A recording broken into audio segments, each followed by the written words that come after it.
for play. Done.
So, ayan guys, i-check natin sa ating playlist yung mga videos na tinransfer natin doon. Sa aking account guys, tingnan natin. Ayan, back natin. Ayan, dito sa account ko, tingnan natin sa library. So, andito na tayo guys, tingnan natin yon all playlist for play. Ito, 43 videos. Yan ang ating ina-transfer sa playlist ng mga videos. So, yan na siya guys.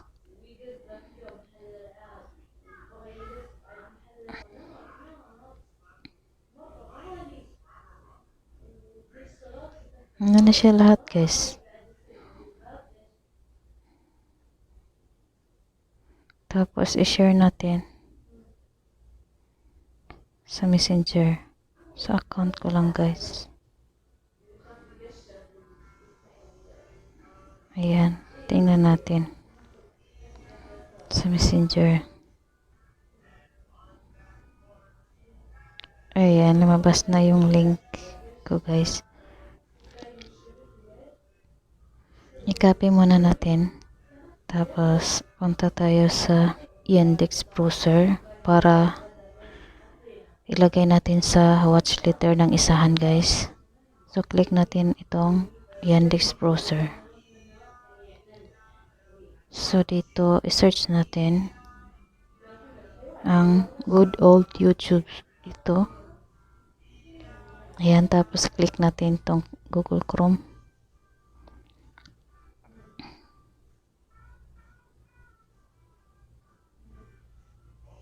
Ayan, tapos kailangan yung account mo yung naka-sign in dito. So, dito sa baba, i-paste natin. Then, go.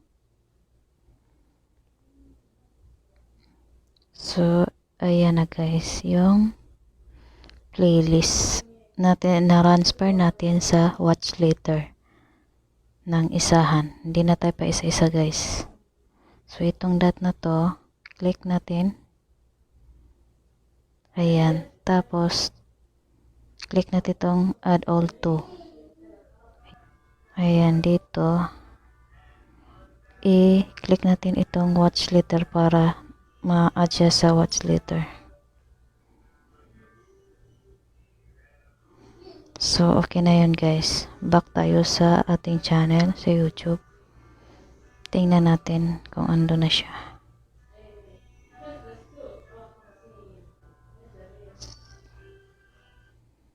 Ayan yung mga na-add natin sa watch later. Ayan. Diyan siya. So, ayun guys, dito lang nagtatapos ang aking tutorial guys. Sana makuha nyo ito. So, kung may natutunan kayo sa tinuturo ko guys, please like, comment para ma-shoutout kayo sa susunod ko na videos. And please don't forget to subscribe and hit the notification bell para ma-notify kayo sa mga susunod ko na mga videos guys. So, yun lang guys. Thanks for watching.